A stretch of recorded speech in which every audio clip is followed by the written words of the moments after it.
Experiência e visões.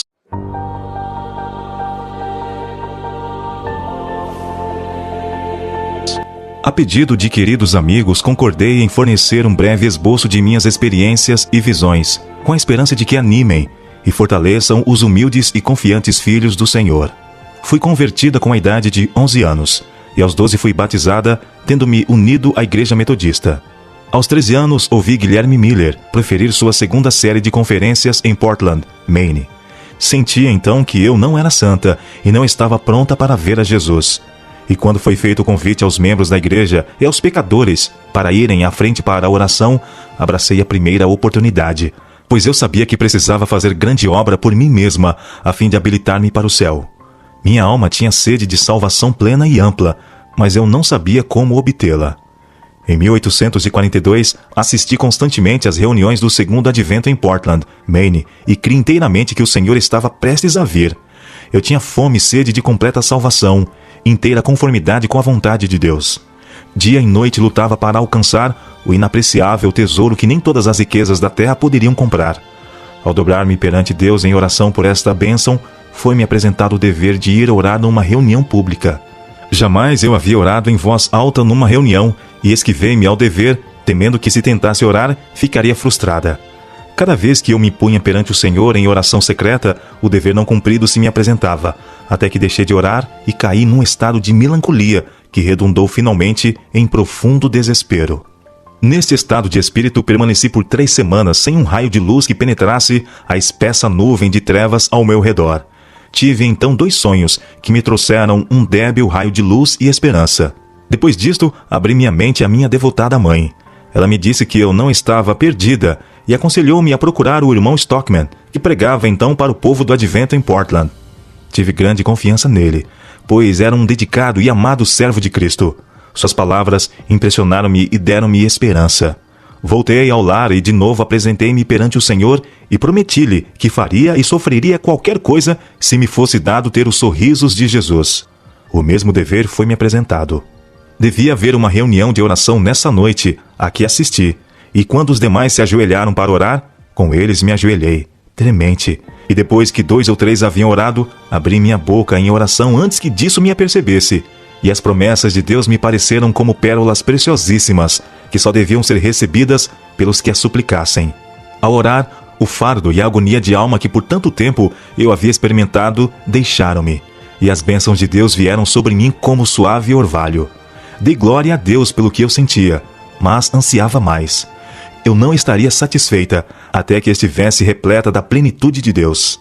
Inexprimível amor por Jesus encheu minha alma.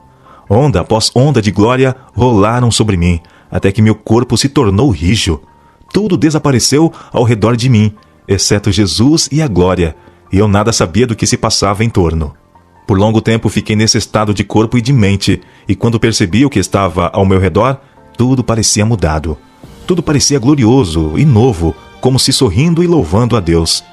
Tive desejo então de confessar Jesus em todo lugar. Durante 6 meses, nuvem alguma de treva passou sobre minha mente. Minha alma bebia diariamente ricos sorvos da salvação. Eu achava que os que amavam a Jesus amariam a sua vinda, de maneira que fui à reunião da classe e falei-lhes do que Jesus havia feito por mim e de que plenitude eu desfrutava através da crença segundo a qual o Senhor estava prestes a vir. O líder da classe interrompeu-me dizendo, através do metodismo. Mas eu não podia dar a glória ao metodismo, quando era certo que Cristo e a esperança de sua breve vinda é que me haviam tornado livre. A maioria dos membros da família de meu pai eram crentes completos do Advento, e por dar testemunho desta gloriosa doutrina, 7 de nós fomos de uma vez lançados fora da igreja metodista. Nessa ocasião, as palavras do profeta foram sobremodo preciosas para nós. Vossos irmãos que vos aborrecem e que para longe vos lançam por causa do vosso amor ao meu nome e que dizem, mostre o Senhor a sua glória para que vejamos a vossa alegria, esses serão confundidos. Isaías capítulo 66, verso 5. Desta parte, até dezembro de 1844, minhas alegrias, provas e desapontamentos foram como os de meus queridos amigos do Advento que estavam ao meu redor. Por esse tempo, visitei uma de nossas irmãs do Advento e de manhã nos ajoelhamos junto ao altar da família. Não era uma ocasião de excitamento, e apenas 5 de nós, todas mulheres, estávamos presentes. Enquanto eu orava, o poder de Deus veio sobre mim como jamais eu experimentara antes. Fui tomada em visão da glória de Deus e parecia-me estar sendo elevada acima da terra cada vez mais alto. E foi-me mostrado algo das jornadas do povo do Advento para a Cidade Santa, conforme passo a narrar. Minha primeira visão. Sendo que Deus me tem mostrado as jornadas do povo do Advento para a Santa Cidade e a rica recompensa a ser dada aos que aguardarem o seu Senhor quando voltar de suas bodas, pode ser de meu dever dar-vos um breve esboço do que Deus me tem revelado. Os queridos santos têm de passar através de muitas provas, mas a nossa leve e momentânea tribulação produz para nós eterno peso de glória, acima de toda comparação, enquanto não olhamos para as coisas visíveis, pois as coisas visíveis são temporais, mas as invisíveis são eternas. Tenho procurado apresentar um bom relatório e algumas uvas da Canaã celestial, pelo qual muitos me apedrejariam, da mesma forma como a congregação desejou apedrejar Calebe e Josué por seu relatório. Mas eu vos declaro, meus irmãos e irmãs no Senhor, que esta é uma terra muito boa e devemos subir para possuí-la. Enquanto eu estava orando junto ao altar da família, o Espírito Santo me sobreveio e pareceu-me estar subindo mais e mais alto da escura terra. Voltei-me para ver o povo do Advento no mundo, mas não pude achar, quando uma voz me disse: olha novamente e olhe um pouco mais para cima. Com isto, olhei mais para o alto e vi um caminho reto e estreito, levantado em lugar elevado do mundo. O povo do Advento estava nesse caminho, a viajar para a cidade que se achava na sua extremidade mais afastada. Tinha uma luz brilhante colocada por trás deles no começo do caminho, a qual um anjo me disse ser o clamor da meia-noite. Essa luz brilhava em toda a extensão do caminho e proporcionava a claridade para seus pés, para que assim não tropeçassem. Se conservavam o olhar fixo em Jesus, que se achava precisamente diante deles, guiando-os para a cidade, estavam seguros. Mas logo alguns ficaram cansados e disseram que a cidade estava muito longe e esperavam nela ter entrado antes. Então Jesus os animava, levantando o seu glorioso braço direito, e de seu braço saiu uma luz que incendia sobre o povo do Advento, e eles clamavam: Aleluia! Outros temerariamente negavam a existência da luz através deles e diziam que não fora Deus quem os guiara tão longe. A luz atrás deles desaparecia, deixando-lhes os pés em densas trevas, de modo que tropeçavam e, perdendo de vista o sinal e a Jesus, caíam do caminho para baixo, no mundo tenebroso e ímpio.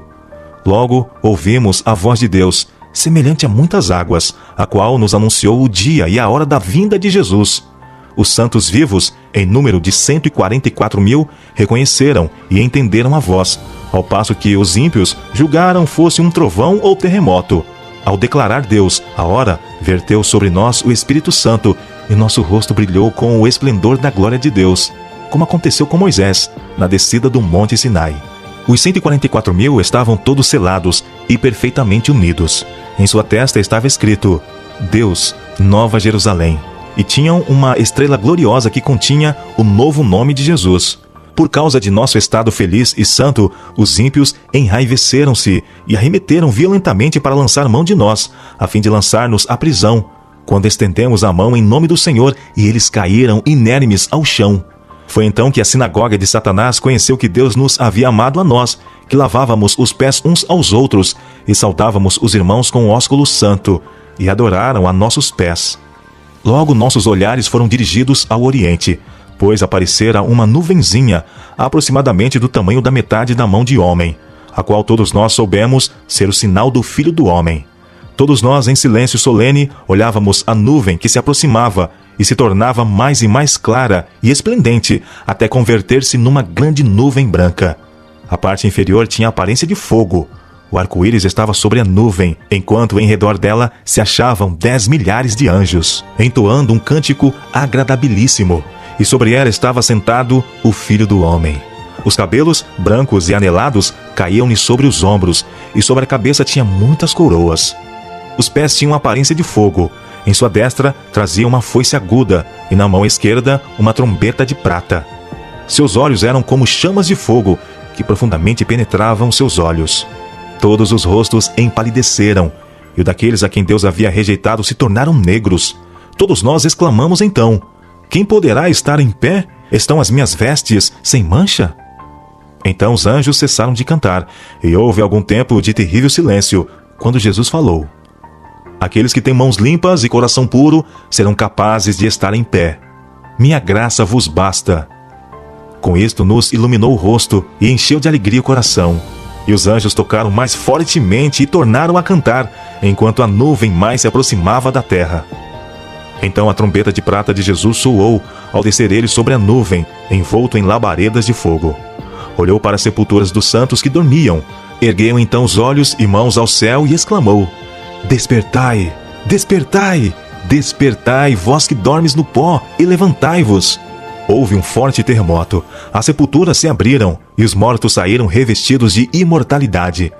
Os 144.000 clamaram: Aleluia! Quando reconheceram os amigos que deles tinham sido separados pela morte.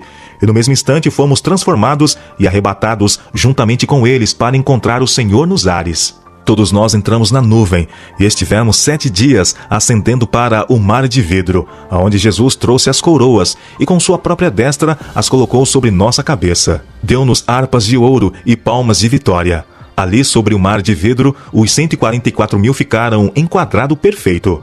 Alguns deles tinham coroas muito brilhantes, outros não tanto. Algumas coroas pareciam repletas de estrelas, ao passo que outras tinham poucas. Todos estavam perfeitamente satisfeitos com sua coroa, e todos estavam revestidos com um glorioso manto branco, dos ombros aos pés. Havia anjos de todos os lados em redor de nós, quando caminhávamos sobre o mar de vidro em direção à porta da cidade. Jesus levantou o potente e glorioso braço, segurou o portal de pérolas e fê-lo girar sobre seus luzentes gonzos, e nos disse: Lavastes vossas vestes em meu sangue, permanecestes firmes pela minha verdade. Entrai. Todos nós entramos e sentíamos ter perfeito direito à cidade.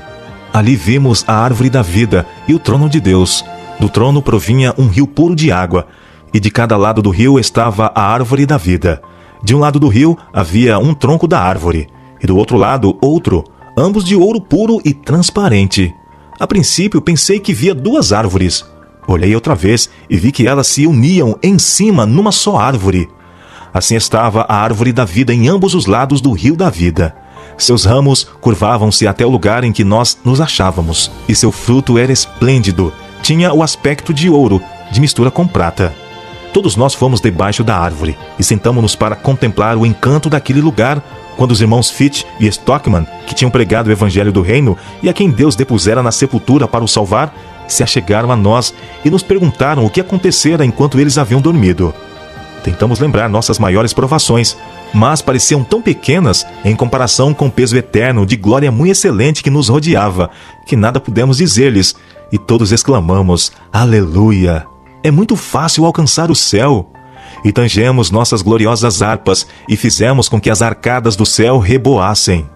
Com Jesus à nossa frente, descemos todos da cidade para a terra, sobre uma grande e íngreme montanha que, incapaz de suportar a Jesus sobre si, partiu-se em 2, formando uma grande planície. Olhamos então para cima e vimos a grande cidade, com 12 fundamentos e 12 portas, 3 de cada lado, e um anjo em cada porta. Todos exclamamos: A cidade, a grande cidade, vem de Deus, descendo do céu.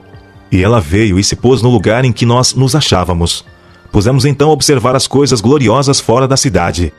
Vi ali casas belíssimas, que tinham a aparência de prata, apoiadas por 4 colunas marchetadas de pérolas preciosas, muito agradáveis à vista. Destinavam-se à habitação dos santos. Em cada uma havia uma prateleira de ouro. Vi muitos dos santos entrarem nas casas, tirarem sua coroa resplandecente e pô-la na prateleira, saindo então para o campo ao lado das casas para lidar com a terra. Não como temos de fazer com a terra aqui, não, absolutamente. Uma gloriosa luz lhes resplandecia em redor da cabeça, e estavam continuamente louvando a Deus. Vi outro campo, repleto de todas as espécies de flores, e quando as apanhei, exclamei: Elas nunca murcharão. Em seguida vi um campo de relva alta, cujo belíssimo aspecto causava admiração. Era uma vegetação viva e tinha reflexos de prata e ouro quando magnificamente se agitava para a glória do Rei Jesus. Entramos então num campo cheio de todas as espécies de animais. O leão, o cordeiro, o leopardo, o lobo, todos juntos em perfeita união. Passamos pelo meio deles e pacificamente nos acompanharam. Dali entramos num bosque, Não como os escuros bosques que aqui temos, não, absolutamente, mas claro e por toda parte glorioso. Os ramos das árvores agitavam-se de um para outro lado, e todos exclamamos: moraremos com segurança na solidão, e dormiremos nos bosques. Atravessamos os bosques, pois estávamos a caminho do Monte Sião. No trajeto encontramos uma multidão que também contemplava as belezas do lugar. Notei a cor vermelha na borda de suas vestes, o brilho das coroas e a alvura puríssima dos vestidos. Quando saudamos, perguntei a Jesus quem eram eles. Disse que eram mártires, que por ele haviam sido mortos. Com eles estava uma inumerável multidão de crianças que tinham também uma orla vermelha em suas vestes. O Monte Sião estava exatamente diante de nós, e sobre o monte um belo templo, em cujo redor havia 7 outras montanhas, sobre as quais cresciam rosas e lírios. E vi as crianças subirem, ou, se o preferiam, fazer uso de suas pequenas asas e voar ao cimo das montanhas e apanhar flores que nunca murcharão. Para embelezar o lugar, havia em redor do templo todas as espécies de árvores: o bucho, o pinheiro, o cipreste, a oliveira, a murta, a romanceira e a figueira, curvada ao peso de seus figos maduros, embelezavam aquele local. E quando estávamos para entrar no santo templo, Jesus levantou sua bela voz e disse: somente os 144.000 entram neste lugar. E nós exclamamos: aleluia! Esse templo era apoiado por 7 colunas, todas de ouro transparente, engastadas de pérolas belíssimas. As maravilhosas coisas que ali vi, não as posso descrever. Oh, se me fosse dado falar a língua de Canaã, poderia então contar um pouco das glórias do mundo melhor. Vi lá mesas de pedra, em que estavam gravados com letras de ouro os nomes dos 144.000. Depois de contemplar a beleza do templo, saímos e Jesus nos deixou e foi à cidade. Logo lhe ouvimos de novo a delicada voz dizendo: vinde, povo meu, viestes da grande tribulação e fizeste minha vontade. Sofrestes por mim, vinde à ceia, pois eu me cingirei e vos servirei. Nós exclamamos: aleluia, glória! E entramos na cidade. E vi uma mesa de pura prata. Tinha muitos quilômetros de comprimento. Contudo, nossos olhares podiam alcançá-la toda. Vi o fruto da árvore da vida: o maná, amêndoas, figos, romãs, uvas e muitas outras espécies de frutas. Pedi a Jesus que me deixasse comer do fruto. Disse ele: agora não. Os que comem do fruto desse lugar não mais voltam à terra. Mas dentro em pouco, se fores fiel, não somente comerás do fruto da árvore da vida, mas beberás também da água da fonte. E disse: deves novamente voltar à terra e relatar a outros o que te revelei. Então o anjo me trouxe mansamente a este mundo escuro. Algumas vezes penso que não mais posso permanecer aqui. Todas as coisas da terra parecem demasiado áridas. Sinto-me muito solitária aqui, pois vi uma terra melhor. Oh, tivesse eu asas como a pomba, e voaria, e estaria em descanso. Depois que voltei da visão, todas as coisas pareciam mudadas. Uma tristeza se espalhava sobre tudo que eu contemplava. Oh, quão escuro pareceu-me este mundo! Chorei quando me encontrei aqui e senti saudades. Eu tinha visto um mundo melhor, e o atual perdeu o seu valor.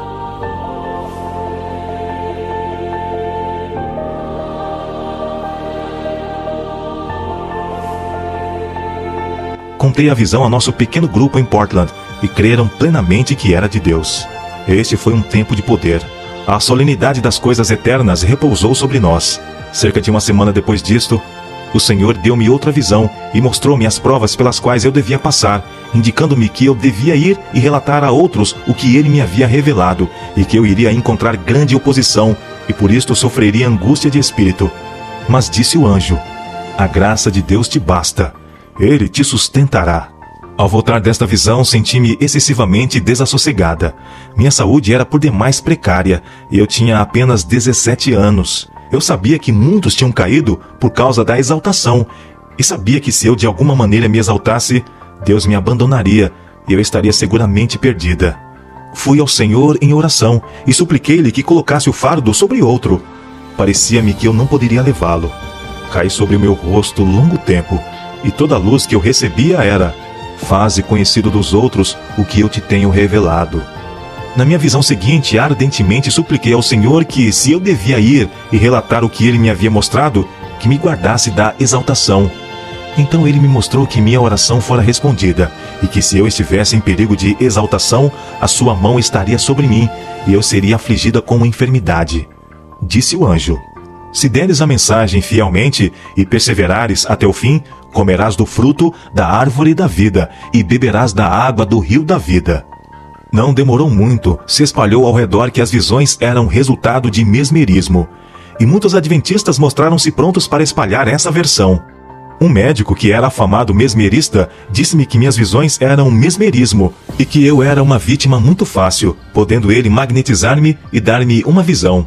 Eu lhe disse que o Senhor me havia mostrado em visão que o mesmerismo era de origem diabólica, dos insondáveis abismos, e que logo estaria ali com os que continuassem a praticá-lo.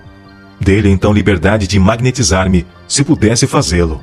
Ele tentou por mais de meia hora, recorrendo a diferentes operações, e então desistiu. Pela fé em Deus pude resistir à sua influência, de maneira que em nada isto me afetou. Se eu tinha uma visão em reuniões, muitos diziam que era uma perturbação e que alguém me havia magnetizado. Então eu ia sozinha para os bosques, onde nenhum ouvido podia ouvir-me algum olho senão Deus, e orava a Ele, e Ele algumas vezes me dava uma visão ali. Então eu me regozijava e contava-lhes o que Deus me havia revelado sozinha, onde nenhum mortal podia influenciar-me. Diziam então que eu me havia magnetizado a mim mesma. Oh, eu pensava, chegou o ponto em que os que honestamente vão a Deus sozinhos para suplicar suas promessas e clamar por sua salvação sejam acusados de estar sob a má e danosa influência do mesmerismo? Suplicamos ao nosso bondoso Pai do céu que nos dê pão apenas para receber uma pedra ou um escorpião? Essas coisas feriam o meu espírito e me deprimiam a alma com terrível angústia, quase ao ponto de desespero. Enquanto muitos queriam fazer-me crer que não havia Espírito Santo e que tudo quanto os homens santos de Deus haviam experimentado não era senão mesmerismo ou enganos de Satanás. Nesta ocasião havia fanatismo no Maine. Alguns renunciavam inteiramente ao trabalho e desligavam da comunhão todos os que não aceitavam as suas opiniões neste ponto e algumas outras coisas que eles consideravam deveres religiosos.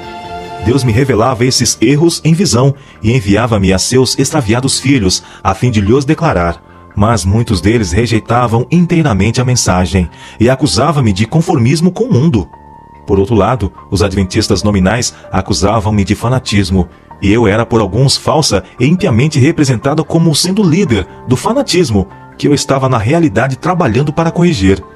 Diferentes datas foram repetidamente estabelecidas para a vinda do Senhor e impostas aos irmãos. Mas o Senhor mostrou-me que todas essas datas passariam, pois o tempo de angústia devia vir antes da vinda de Cristo, e que cada vez que uma data era estabelecida e passava, simplesmente enfraquecia a fé do povo de Deus. Por isto, eu era acusada de ser como o mau servo que dizia em seu coração: meu Senhor tarde virá. Tudo isto eu pesava sobremodo em meu espírito, e na confusão eu era algumas vezes tentada a duvidar de minha própria experiência. Quando certa manhã, em orações de família, o poder de Deus começou a descer sobre mim, e depressa veio à minha mente o pensamento de que era mesmerismo, e resisti a ele. Imediatamente fui tomada de mudez, e por alguns momentos perdi a noção de tudo ao meu redor. Vi então meu pecado em duvidar do poder de Deus, e que por assim proceder fiquei muda, e que minha língua seria libertada antes de decorridas 24 horas. Um cartão foi colocado diante de mim, no qual estavam escritos em letras de ouro o capítulo e verso de 50 textos das Escrituras.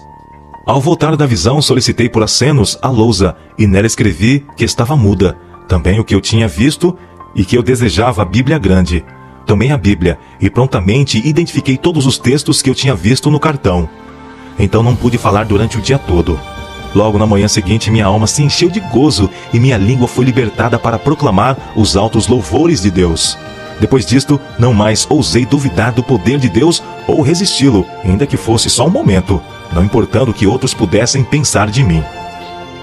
Em 1846, enquanto estive em Fairhaven, Massachusetts, minha irmã, que costumeiramente me acompanhava nessa época, a irmã A, o irmão G e eu mesma saímos num veleiro a fim de visitar uma família na Ilha do Oeste. Era quase noite quando partimos. Havíamos navegado apenas uma breve distância, quando subitamente se levantou uma tempestade. Trovões, relâmpagos e chuva vieram em torrentes sobre nós. Parecia claro que estaríamos perdidos, a menos que Deus nos socorresse. Ajoelhei-me no veleiro e comecei a clamar a Deus por livramento. E ali, em meio aos vagalhões que nos cobriam, enquanto as águas lavavam o topo do veleiro sobre nós, eu fui tomado em visão e vi que mais depressa se secaria cada gota do oceano antes que nós perecêssemos, pois minha obra havia apenas começado. Quando voltei da visão, todos os meus temores se haviam dissipado, e cantamos e louvamos a Deus, e nosso pequeno veleiro era para nós como uma flutuante Betel. O redator de Advent Herald disse que se sabia ser em minhas visões o resultado de operações de mesmerismo. Mas pergunto, que oportunidade havia para operações de mesmerismo em ocasiões como essa? O irmão G teve que lidar bravamente para manejar o veleiro. Ele procurou ancorar, mas a âncora foi levada. Nosso pequeno veleiro era elevado sobre as ondas e impelido pelo vento, enquanto se fazia tão escuro que nem sequer podíamos ver de uma a outra extremidade do veleiro. Então a âncora se firmou e o irmão G pediu ajuda. Havia apenas 2 casas na ilha, e provou-se que estávamos próximo de uma delas, mas não aquela aonde desejávamos ir. Toda a família tinha se retirado para repousar, exceto uma meninazinha que providencialmente tinha ouvido o nosso pedido de auxílio. Seu pai logo veio para nos socorrer, e num pequeno bote levou-nos para a terra. Passamos a maior parte dessa noite em louvores de gratidão a Deus por sua maravilhosa bondade para conosco.